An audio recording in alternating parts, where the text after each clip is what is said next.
بسم اللہ الرحمن الرحیم۔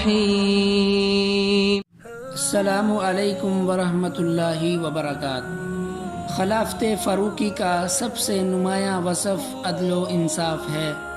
ان کے عہد میں کبھی کسی کے ساتھ ظلم نہیں ہوا کرتا تھا۔ شاہ و گدا، شریف و رذیل، عزیز و بیگانہ، سب کے لیے ایک ہی حکم اور قانون چلتا تھا۔ ایک دفعہ عمر بن عاص رضی اللہ عنہ کے صاحبزادے عبداللہ نے ایک شخص کو بے وجہ مارا۔ حضرت عمر رضی اللہ عنہ نے اسی مضرادب سے ان کو کوڑے لگوائے۔ عمر بن عاص رضی اللہ عنہ بھی وہاں پہ یعنی موقع پہ موجود تھے۔ دونوں باپ بیٹا خاموشی سے عبرت کا تماشا دیکھتے گئے اور دم نہ مار سکے۔ جبلہ بن اہم رئیس شام نے کعبہ کے طواف میں ایک شخص کو تماشا مارا۔ اس نے بھی برابر کا جواب دیا۔ جبلہ نے حضرت عمر رضی اللہ عنہ سے شکایت کی تو انہوں نے جواب دیا کہ جیسا کیا ویسا پا لیا۔ جبلہ کو اس جواب سے حیرت ہوئی اور مرتد ہو کر قسطنطنیہ بھاگ گیا۔ حضرت عمر رضی اللہ عنہ نے لوگوں کی تنخواہیں مقرر کی اور اسامہ بن زید رضی اللہ عنہ کی تنخواہ، جو نبی کریم صلی اللہ علیہ وسلم کے محبوب غلام حضرت زید رضی اللہ عنہ کے فرزند تھے، اپنے بیٹے عبداللہ سے زیادہ مقرر کی۔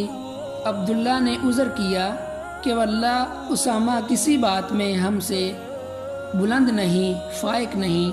حضرت عمر رضی اللہ عنہ نے فرمایا، ہاں لیکن رسول اللہ صلی اللہ علیہ وسلم نے اسامہ رضی اللہ عنہ کو تجھ سے زیادہ عزیز رکھا ہے۔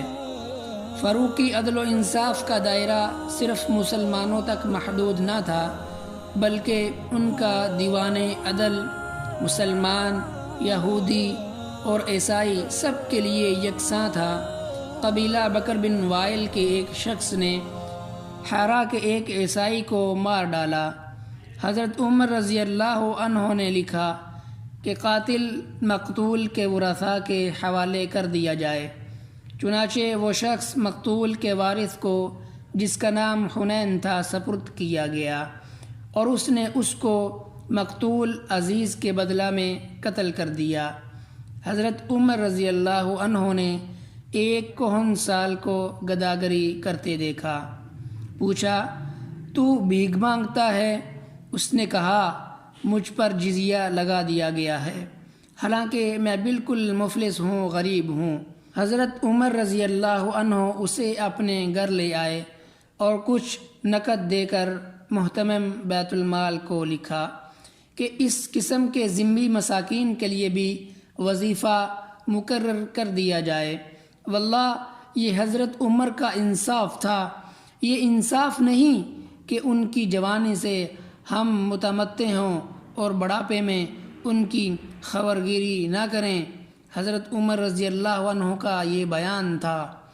اربسوس کے عیسائیوں کو ان کی متواتر بغاوتوں کے باعث جلا وطن کیا گیا، مگر اس طرح کہ ان کی املاک کی دو چند قیمت دی گئی۔ نجران کے عیسائیوں کو جلا وطن کیا گیا تو ان کے ساتھ بھی اچھا سلوک کیا گیا۔